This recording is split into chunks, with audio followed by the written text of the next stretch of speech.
Okay, this video is for all of you who either, one, haven't been on Connect Ed this year, haven't been able to, or just haven't had the time to get on and you don't really know where to start, or two, if you've been on and you don't know how to upload your students into the program. When you get to the Connect Ed screen, if you don't already know, your username is your email address, the whole thing.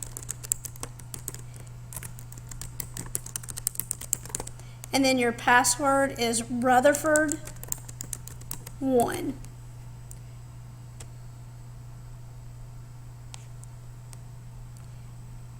Once you log on, you'll get to the home screen and you should have a teacher edition and a student edition for the grade level that you teach.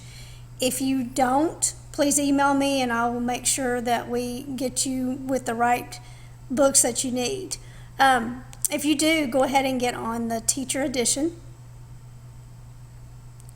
When you get to the teacher edition, you may see a unit in a week that are not where you feel like you should be. We're going to go ahead and get that straightened out first, and then we'll move on to uploading your students. Underneath the unit in the week, if you are a new teacher or you're new to the grade level, you will not see this option right here. It'll be blank. If you are not a new teacher and you've been in the same grade level, you'll see this option. You need to click here. Most of you won't have this many choices. You probably will just have reading, and then you'll have reading with a hyphen and then your grade level. That's the class you want to be on this year. So click that. When you click that, it's going to make you set up your calendar. Now, the really bad thing with Wonders is you cannot move both directions with your calendar. So you want to make sure when you set this date right here, go all the way back to July 25th.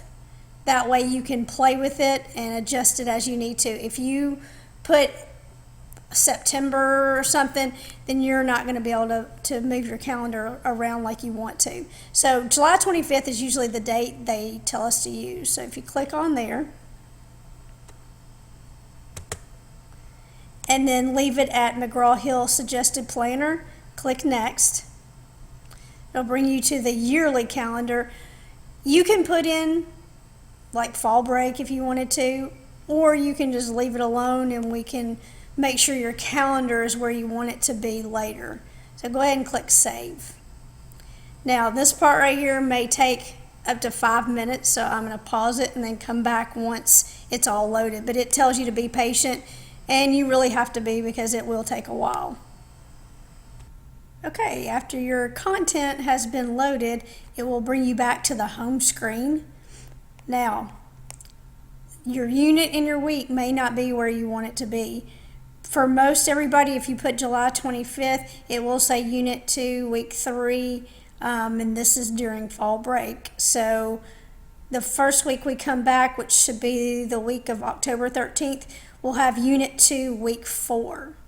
If you want to change that, you need to go to Plan, then go over to the calendar. Now, if this needs to be a different week, you can adjust it. You'll have to play around with it. If you don't want to do that and you're afraid to mess with anything, please email me and I'll work with you on that and we can make your calendar like you want it. But if you do want to play around with it, you can click on the down arrow and there's Expand Lesson Block, which will move your lesson out, or you can condense it, which will bring it back. So if you want to play around with those, you can always move it back to where it was. So just email me if you need some help on that. Okay, for your students, go to Manage and Assign. Click on Manage and Assign. When you get to this page, you won't see, it'll say no assignments found unless you've made one, and then you'll see the options. Go to Class Details. Now that you have changed it to your reading hyphen and your grade level, if you scroll down, you will see all of your students there. If anybody's missing, email me and let me know. This is where you can change your levels if you want to. There's ELL, approaching, on grade level, and beyond. So if you want to categorize your students so that you can make assigning things a little easier, then that's where you need to do that. If you need any help on anything else, if you've forgotten how to use some of these tabs, email me also, and we'll set up a time where we can talk.